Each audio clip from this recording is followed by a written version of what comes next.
Pei o le ua e susuai, le lalo langi nei, e o lai matutu puai o mea toto inai, le atua e ia whaapena o matou loto nei, tō mai le ua o ngā olo anga ngasa. Ia tupu ai le fua lelei ua luina mai. Ia fua mai ai ia ta i se lau o fua e ao ngai. Le atua e ia whaapena o matou loto nei. Tō mai le ua o ngā olo anga ngasa. Le atua e ia whaapena o matou loto nei. Tō mai le ua o ngā olo anga ngasa. Hallelujah, plasi o wanga nei funga ele nei vaenga le aso e mātou te oli ma fia awa fionga ia mātou te mana tunatu mo mātou baba ai iai wha malosi ai i mātou lo mātou atua. Hallelujah, pe o le kiona na palasi le lau ele wha pena le palasi mai o le nganga pa ia i lunga o mātou loto. Mātou te mawhau tonu ai mo mātou baba iai. Ile mea o lo e whina ngalo ai ia topu le fatu le leito tonu o mātou tangata. Hallelujah, au e manuia le mea awina ia ila usabali, e manuia fo iso se tasi na te talia ele fo i fua mai i ati oe. Le vi inga e wha manu ma fo i atu i ati oe. O aua fionga o le sulu i o mātou wae, a o le malama i o mātou wala. Ia taitai mai le nganga o lau o fio, i le whasoa lau whanau i le neia fiafi. I watu mea uma i lovi inga, le atua le tamā, le atua le alo, le atua le nganga pa ia ona o Yesu. Amene ma amene. Ia suafa loloto lau tele, ma walunga, ma talasi, ma tangofie, lololo sua malie, olo tato wale o Yesu keriso, fata alofa atuai, I upenga ta whailangi ma so staffa in whaile bobo mai eil tātou polo kalame. Taulanga afi. Whata alofa atu ile aingo le whatu atua, ta alofa lau. Whata alofa atu fo ili tātou ofisa tōtu tonu. Ele ngata fo ile whata alofa atu peana noa I ope. O ilatou o ilungo upenga ta whailangi I lea whale walesi, ma lea whale walesi o whaero momoli ai sa vali man fina ngalo lo tātou tapa au oile lami. Ina ia manu ia mea uma, ia angalelei mai lea tua. Si palasi timunga, taimi wa timu ia staivo ia na mata mai ana leila lea uli, palasi lava timunga, ma mafa timunga, ia le wa mata na fo ina wasai, ia a o lea O le taimi ma le palasi o timunga vi ia le ali ia e whaftai o lo manuia ia se o tātou watu no o I Samoa nei. Whatalo whatu fo I le hallelujah, I le whonotanga I malua, I le angalelei o le le I usu ia le whonotanga, hallelujah, I angalelei le nganga o le le, I usu whono sili me imasi sili male tau. Hallelujah. Ia e vi ia ele atua mawhalau te leina ele kale sia ale atua. Tato ile upo le atua le ia fiafi ia whamanuia le atua I lau whafonga malau. Ha o tato ia I whatasi malitusia Iakopo. Iakopo le mta mua a olono foi upo sumole iwa ma le foi upo e lua se fulu. O le neio usopele ia taitasi le tangata ma whata alise o na whaalongolongo. Ia whaatelengese o na tautala atu. Ia whaangese o na ita.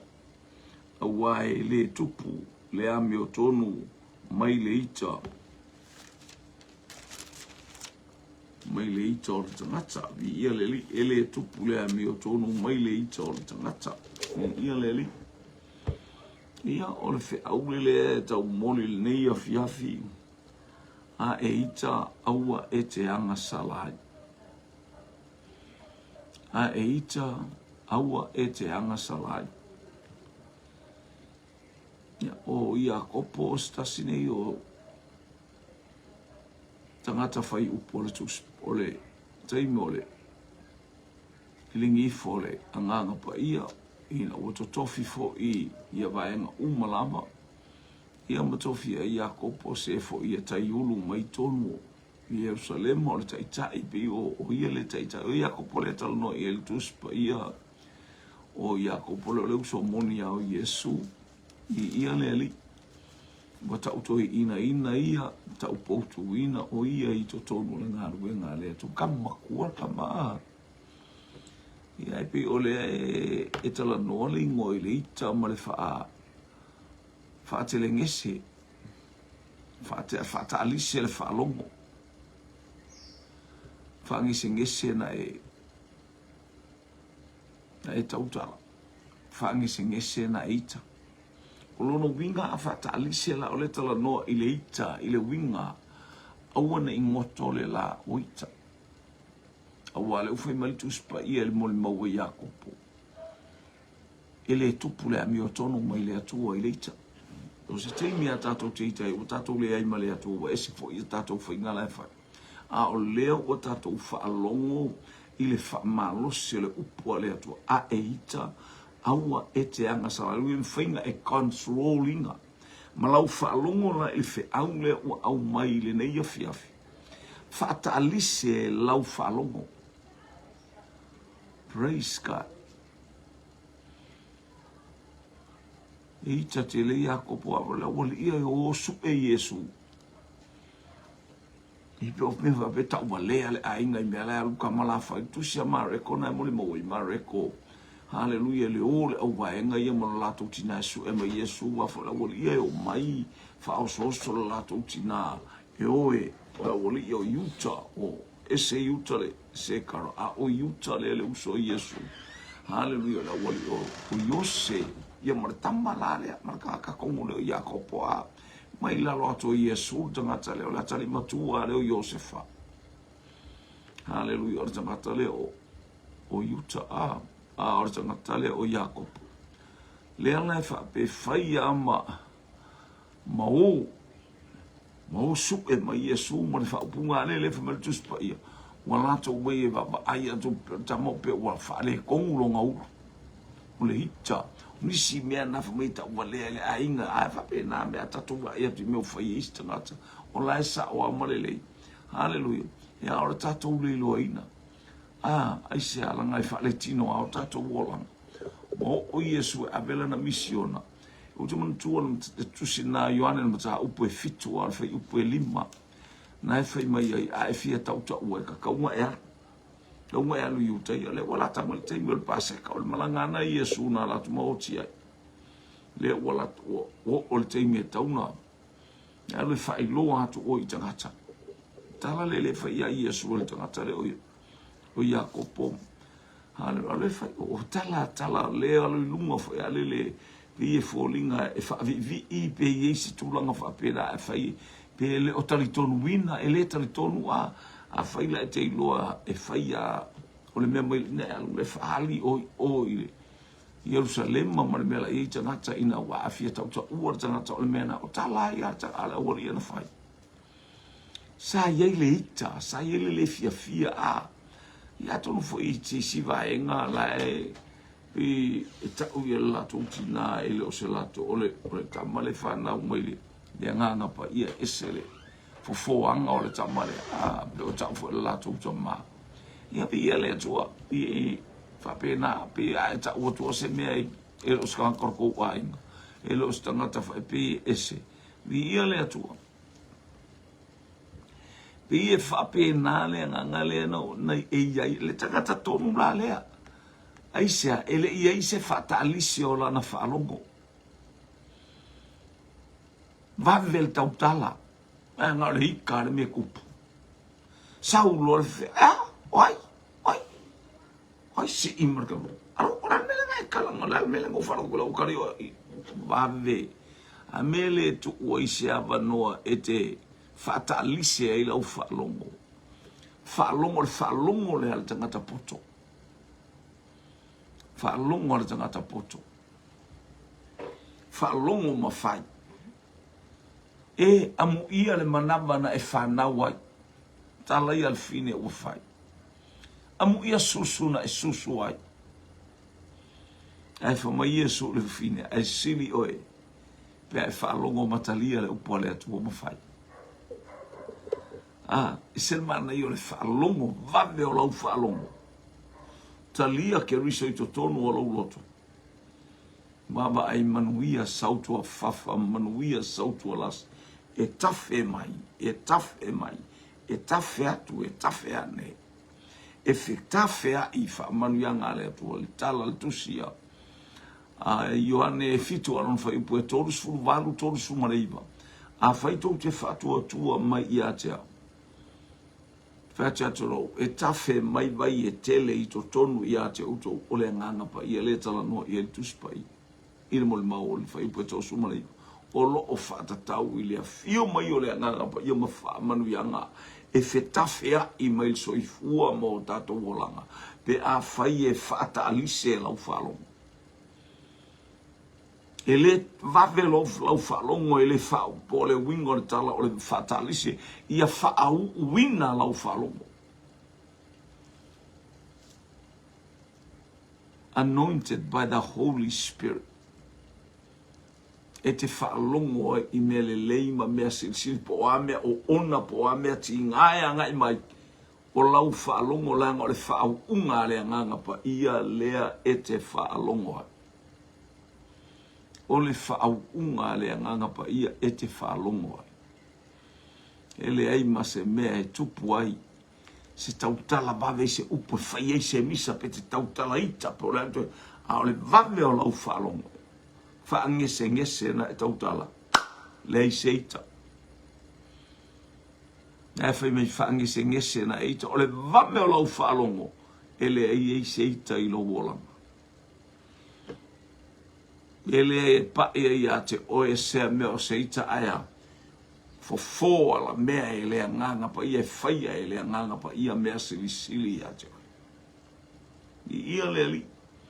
Tu sina e feso e anga i mei ele upu lea tātou talona e feso mta upu e whārwa upu e loso ufitu. A e ita aua e te anga salai. E feso i au toutou ese le tangata toa i e whālave ngofie. A whai e ate i tā tōlama lea nganga lea, hallelujah, o le tau e misa ma lea nganga lea, tō ese le tangata tua i e whaalawe lang lea, whai taua. Fia sili, wha maualunga, fia pule, tō ese le tangata tua i e whaalawe ngofie. Tō e wha ofuina i tātou, la alaifa mai ia o ofu o tōu le tangata, lilo mai le ali. Praise God. Sen mana i ol fau. Awane i ngoto le la o e ita pe. A e ita awa e te anga salai. Awane i ngoto le la o e ita. Anga ele maua iso taunu unga mata ngofie. E te le maua ile langi ma le ola e whaavavau. Pe a whai e ngoto le la o eita. Lau whaatonu mai ngoto le la, ai a ola ina ngoto lo la whaale o lo woti, ala keika. Wala te ratu ala whaamanga mai se ori. La e te ratu ala le te wawa, e te wa e nana mo ini au mata e wa ile afi e whaavavau. Hallelujah. Aisea. Praise God. Ele ngata ina oti. Hallelujah. O tu oil tunga mau. Hallelujah. Alai fatale maile le pafi. Se oli ma le afi e whaavau o le oti whaalua. Tasi lo whanau. Na whanau mai el fafine, whanau mai el tina. E lua woti. Ai whanau mai le tina, toi whanau mai le anganga o lalo winga. Pe o lani ko te mo. O lona winga, e tasi alo woti. O la e te mo e whaatalitali ai. Lea fio mai o keriso e whafangu i ate i lato o mo e tusa o lea fio ngā lea tō. Pe ai lia le pufa uma. Fio mai le angiru sili ma le alanga o le pū o lea tō. Tusia tia Salonia. Ni ia lea li. Ma neia lale o mai a la ete. Ma neia le o mai a la whafangu ai lo. Ni ia lea tō. A le upa mai ele tupu le ami o tonu mai lea tō. A e ita wha aua e te anga salai. Awa e le tupu le ami o tonu mai le atua i le ita o tangata. O le ita rai au tu i e fwai upu i a safa i taune. Whata alise lau whalongo. O le vame o lau whalongo e iei whamurianga i a te oe. O le talise o lau whalongo, o le whalongo o iei le whau unga le nganga pa ia. E fai ma fata ita inga le whalongo e fai ma fata ita inga le telo tangata e wa aipo o a le tala li o le afi o a me ve vesi ai le a inga pe ve vesi ai so se mea tatou te iai. Hallelujah. E se le manai o lau whalongo. Whalongo i ei le whau unga. The hearing, the anointing of the Holy Spirit. Hallelujah. E wha mawhana whana mai.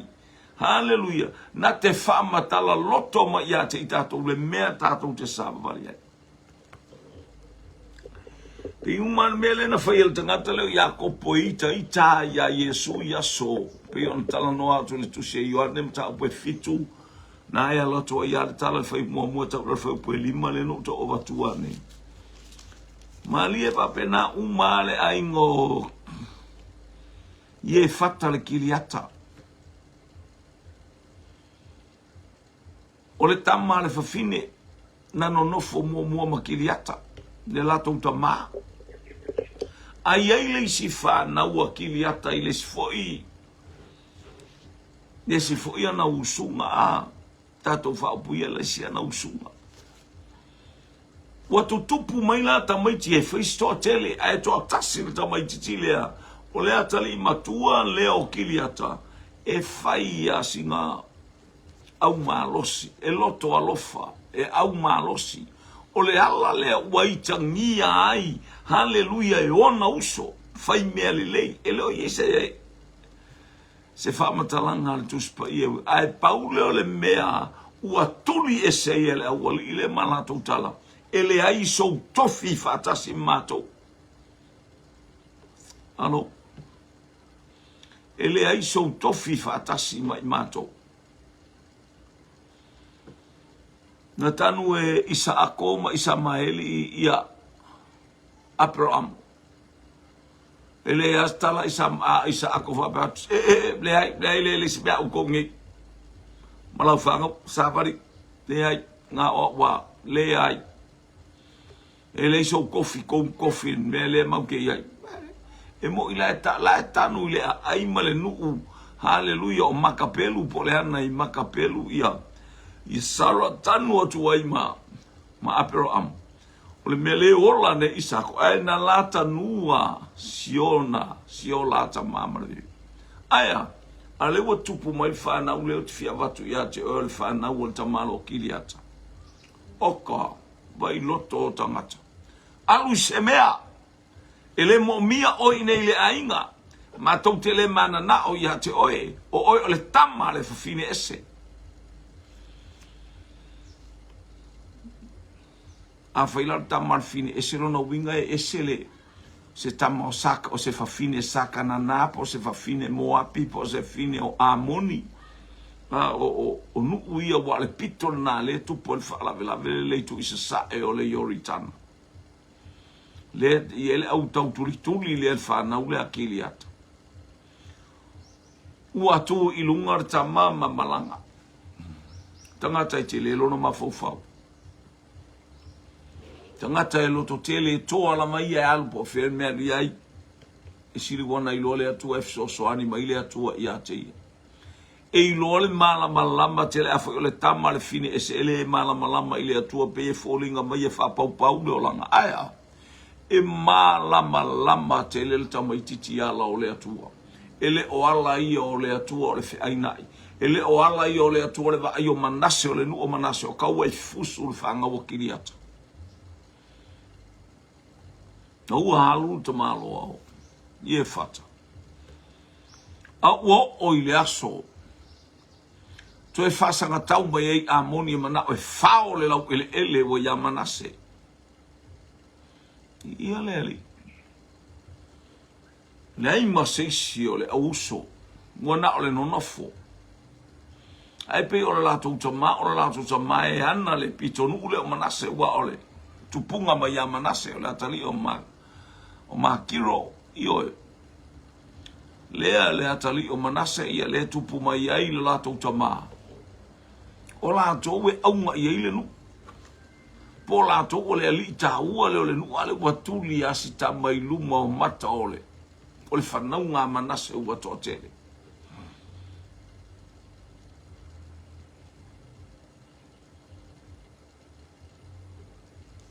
Wa lato le ta. Wa poto. Aisea wa nga i mai le tau a amoni e whao le nu. Fe aua le atua. A eita aua e te anga salai. Tele nei tala le angana whaistama. Tele nei tala sa wā upu whatupu vevesi. Aya, whaftai aistama o i e whata tali malu. Whata lise lana whalongo tu ilunga masawali esa. Leo watoe o i le aswa. Aleluia. E whatu ina ai. Le nifo le tamaloa o i e whata. Lele waru toe vai mai watoe watu. Watoe watu ona uso whatasi ma. Tangata uma wale au uso uma. Wale au manase uma. O manase uma tangata i e tasi ale ngafo tangata uma i o le ainga o manase. Nyewa. Ele ne tautu lia fo iau.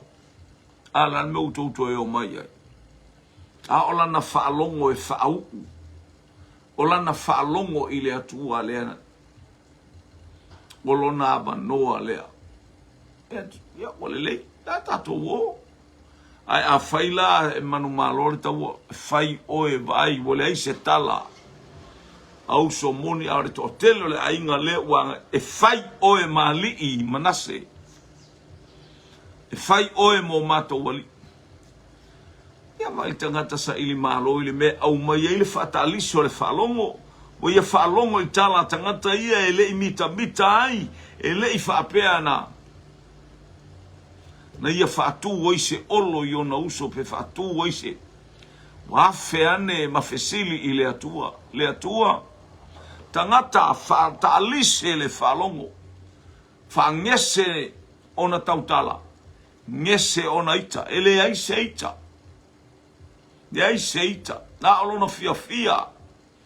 Hallelujah. Wawana ilo o i ore tangata o le atua. O lato o le whanaua le atua. O le whanaua Iakopo. O Iakopo. Hallelujah. O le na whetala iei le atua. Whalau te le ina le whiauna ave ia Abraham. O ese lau whanau male o a tele pe au ese mai le nu e nof polonga ai. Au le nu e nof polonga ai o te wha umatia le nu. Ia. Le atua. Ia ua mai o uso. O le taua o tatia i luma nei. Mo au fisili atu i ate o e mo walatu i ate o e. Alofa mai ma efso. A whai e te whoa i mai i ate au amoni.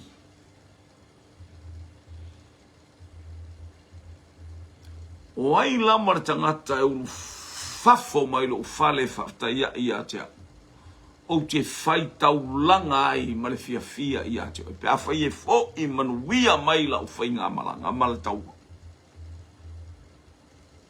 ia leli ai a tala ma vai le tau tatia me le o le mala malama le tangata e tauna ave ia ila na mala au I le na te amatale tau I le na te fai wina le tau o le atua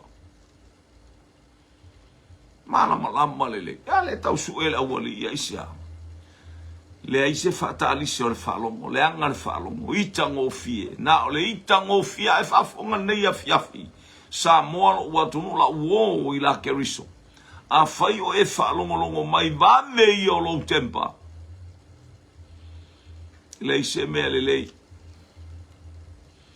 fata alisi le falongo fa ngese na ete nei te tautalatu o ia ile file mu o le atua leanga e control ele anganga pa ia upu uma e te tautalai o le tangata whātupu le file mu le whetalai a Yesu a mu ia e whātupu le file mu vai le file mu o le tamalo I e whata ma ai le file mu a le toa le tangata o le mele e fo e itna ite I ona usonga e ola e a e fata e toa. E fai ana au auna, e fai tangata, e fai ana ngā ruenga. Ua vai atu tangata ola tangata a e toa tasi. O le tasi a e afe. Hallelujah. A o le tangata ai se a e tasi a e afe. Langa e moni o le tama le si wafine o le wafine kanana. Hallelujah. Au fata al whanau al tolu o yuta al whanau al fine ti menata al whanau anu ese. Ai sawe nga fo Yesu. Whanau e Abrahamo Isaako Yakopo yuta e whanau a faresa o le tama le fafine ese. Aya. Ai au ku I ele nga fo Yesu Keriso. E tai mua mai le nga fo. Mo winga I o le atu. Na ole au so o Yesu e tala. Ai fo I maile a wali I fa mai Yohane I a Yesu. Ya master. There's someone preached the gospel. He shared the gospel over there. Oran fai el takatala al tatou walu ma Yesu aua. Fala me lave. E tatou te le mafuta ai tino a tatou te lo yele tino a o tatou loto fantasi. Ma ila to o e tala I finga lo le atu. O fala me lave tagata. Ni ia leli. E no foi le ai nga tamal fine ese ai lo le atua. E lo le sa ili le atua. E lo le falongo le siu fonga o le nganga pa ia wina mai lo wainga. Pa pe na tu langa le tatou te fia va ai atua ile fe aua le atua. E ite me te ia wa ita. E jimite ia ua e so na alu ma tatou o le fata alisio la falongo au e faimia hallelujah ua e faimia famisa ali Derek Lau Pepe malo palo posima cap palenapa new chapter oh brother ia leli praise God Ropeta pele masina oka ia leli aingo le fatu tu e silmana e fata alisio la falongo e whaau lola u whaalongo le ata o le whaau unga le atua. Ta whe mai le unu. Ta whei foi le apa. Ia te iawa o le awaele o mai karinga. Te iawa o le awaele e kafe mai uma le ulu sau I talinga sau le apa o tala na le os. Alea, al whaisalamo. Pei o le suau. Le tafe mai le ulu o le os taulanga. Tafe mai o na talinga, ma tafe mai o na mata, tafe mai o na puisu, tafe mai le mutu e whaauina mea uma e whaau le whaalongo, e whaau le vaai, whaau le mawhau. Aia, e tala no mai lo leo paulo o le manongi o le ola e o atua I le ola ia. songi so ya kola yele ola sau le mutu e tautale e muli o ai le ava a o mea uma na e maua ai le tangata ia i le whaau unga le ato whaau mata e vai aka i kai mi uma pe vale kongu le kausami aka le mea ai ata watu le ainga le lava sau tu sanga e aka i oe ia be o vinga ngai fa la vanga po kala men ngai ai e foi fua le tangata foi la sau le lima se la wala te la tu le tolu se la to e lua se la ia e bo ba ia e kaukele yo o kaukeo i upon e bo wa kaukele i fe le valele ia vai ata falongo haleluia fau ul falongo haleluia o tautala la to me fasoa mele wale ai bo mal pisa ma lord tau yo oi me uma na fai esa fatalise le falongo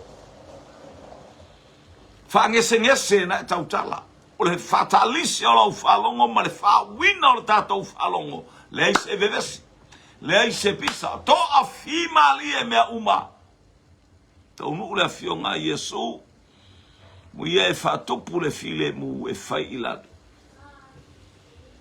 sa manato re te aluatu ma le tinga ma le faingata haleluia onos me o topu a te aluatu o lo ia te oe le fau unga le atua live with the anointing of the Holy Spirit and abide with the Holy Spirit ni ia le li